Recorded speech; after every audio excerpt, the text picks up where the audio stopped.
sa ating lahat. Kamusta po kayo? Mabuti po. Siyempre po, okay po kayo. Siyempre po, pagbati muna sa aking mga kasama, maglilingkod sa bayan.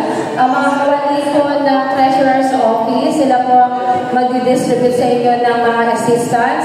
And then po sa pamunuan po ng Local Housing Office, sa pamunuan po ni Mang Bel. Sa iyo po ang kapitan ng barangay, punong barangay, Abel Monterhermoso, palakpakan na rin po. Siyempre po sa ating Vice Mayor Bobby Monterhermoso, palakpakan rin po natin. Una, welcome to Trece Martires City. Kayo po ay galing. Nasa po dito ang taga Las Piñas. Palakpakan, Las Piñas po, na dapat po kayo ay nasa 330 na inilipat at as of now po ay nasa around 280 na po kayong nandirito. So magaling magkumpleto ang Las Piñas. Nasaan naman po ang taga? Galing po sa Muntinlupa. Ayan sila. Sabi ni Ma'am Bel, out of the 315, parang hindi ko makita ang sinulat ko, ay nasa 45 to 60 pa lang daw po kayo. So,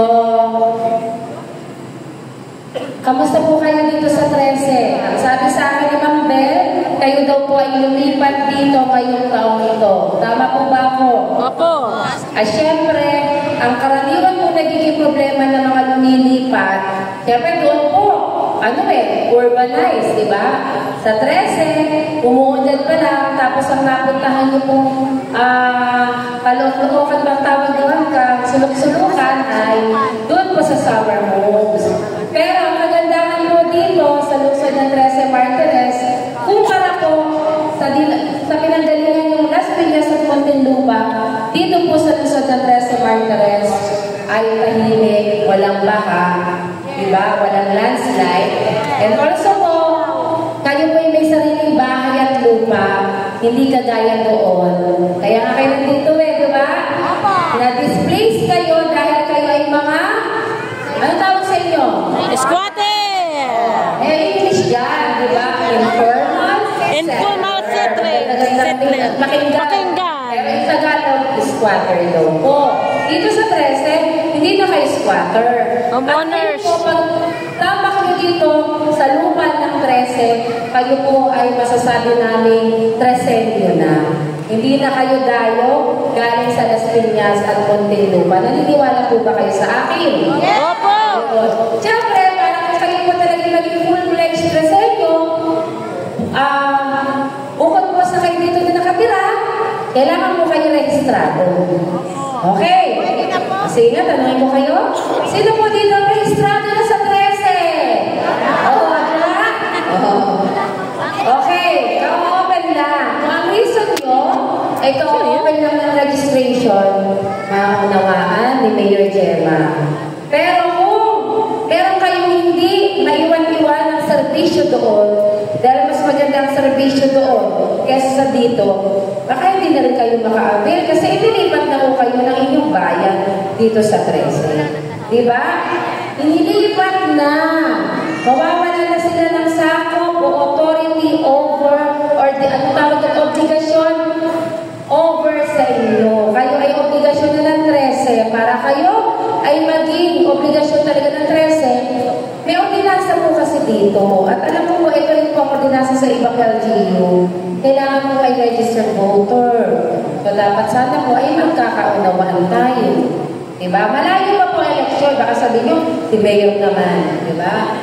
Pero, para tayo maka-avail ng serbisyo ng Trece, kailangan po tayo ay eligible to avail the program. Okay po ba? So, magpaparehistro na po tayo.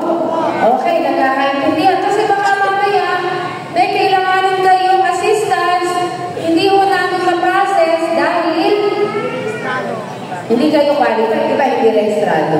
O, huwag nyo kaming aawayin.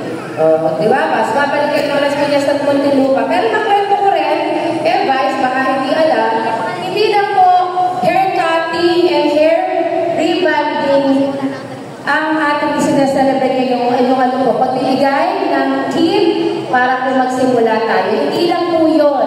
Para sa kalaman po natin lahat, alam ko kasi yan lang nag-training, sino po ang mga trainees po na 44 po po ng hair cutting and rebonding. Ayan, di ba? 3 araw, nag-training. Di ba? Pero yung 3 araw na yan, ginasusan ng gobyerno. Ang puhunan nyo, focus, atensyon, sipag nyo. Kailangan puhunan nyo, lakas nyo. Pero, yung kit, ibibigay sa inyo. So, sana po dapat ako yung 50. At ako may nalulungkot, kayo may pinadala dito, hindi kami pumayag din na Vice, ni Ma'am Bel, na kapag kayo inilipat dito sa lugar na to, yung ang feeling na basta kayo itinaboy, itinapon dito. Kailangan, kung sakaling kayo magdadala dito ng relocatis, yun ang usap namin ng mga sending LGU, like Montenlupa ang Las Piñas. Hindi kami pumapayag na walang katumbas na halaga. Hindi para sa aming bulsa. Naka-download po yan sa Cabanag City Government. Mayroon pong plano para dyan. So, maswerte po ang taga Muntinlupa na 11 na narito ngayon. Tama ba ako? 11. Dahilan po sa bukod sa bibigyan kayo, dahil okay sa budget nyo eh. Kami lang naman po nagmamanage ng budget nyo. Nagbabala po ang inyong munisipyo. Ang Muntinlupa City pala. So, maswerte kayo bukod sa tulong sa inyo para sa co-op, ay makaka-receive po kayo ng financial assistance na tigli 5,000 ang Muntinlupa. O, kung mainggit, Las Piñas, huwag mainggit.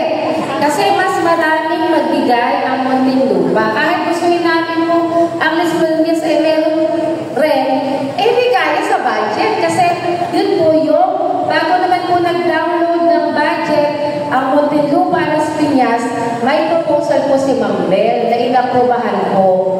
So, hindi po kasama.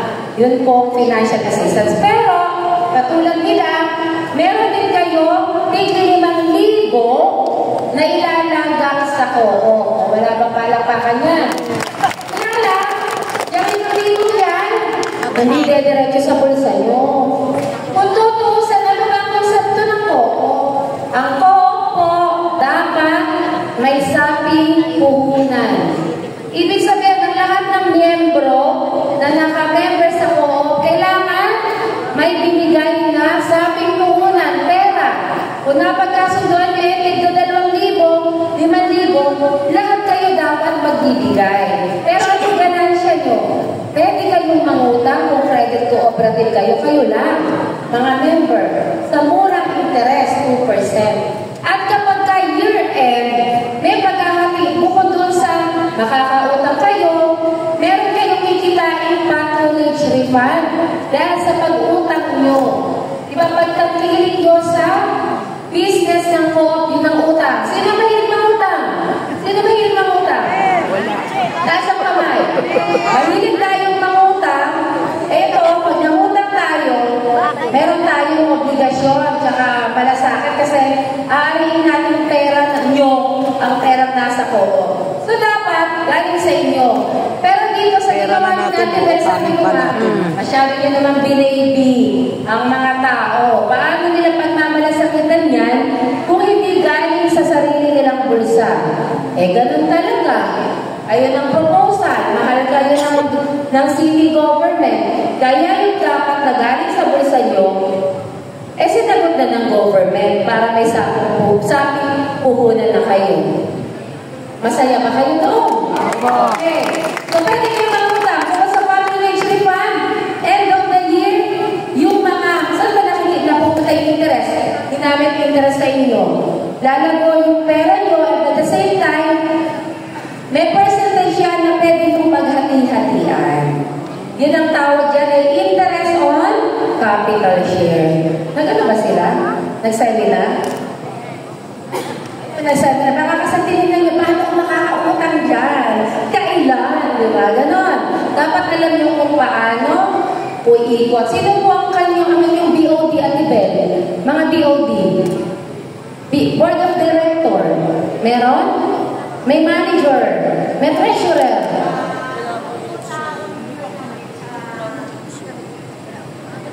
Wala pa, hindi ba tayo nag-ano? Bali, ito pong bagong Pag-asa Summer Homes Credit Co-op. Ito po yung itinayo talaga ng DPWH. Galing po itong Tondo. So, dito po kayo magsasali. Kasi ito po ay registered na rin sa BIR at naman po ay legal na.